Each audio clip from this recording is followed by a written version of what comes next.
सुनील तटकरे यांच्यापेक्षा माझी संसदेतील कामगिरी सरस आहे असं अमोल कोल्हे म्हणाले।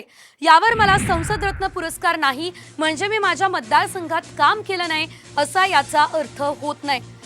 हे प्रत्युत्तर सुनील तटकरे यांनी कोल्हेंना दिलं। तर अजित पवार यांच्या जीवावर निवडून आलेल्यांनी माझ्यावर तरी बोलू नये ही टीका सुनील तटकरे यांनी अमोल कोल्हे यांच्यावर केली।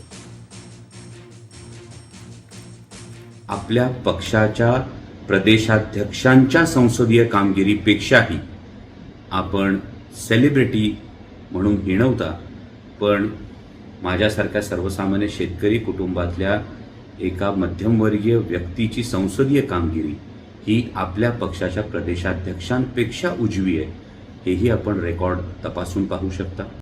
मला संसद रत्न पुरस्कार मिळाला नाही म्हणजे याचा अर्थ मतदारसंघात माझं काम नाही किंवा देशामध्ये मी संसदेमध्ये त्या ठिकाणी काही भाषण केलं नाही असं जर काय अमोल कोल्हे म्हणत असतील तर तो त्यांच्या अभिनयाचा भाग आहे काय हे मला तपासून त्या ठिकाणी घ्यावं लागेल। संसदेतील माझी कामगिरी, लोकांच्यातील माझी गेली 40 वर्षाची कामगिरी, गेल्या 5 वर्षात एका निवडणुकीमध्ये अजितदादांच्या कृपेने तुम्ही निवडून आलेल्यांनी मला सांगण्याची आवश्यकता नाही, एवढंच मला त्यांना मित्रत्वाचा सल्ला त्या ठिकाणी द्यायचा।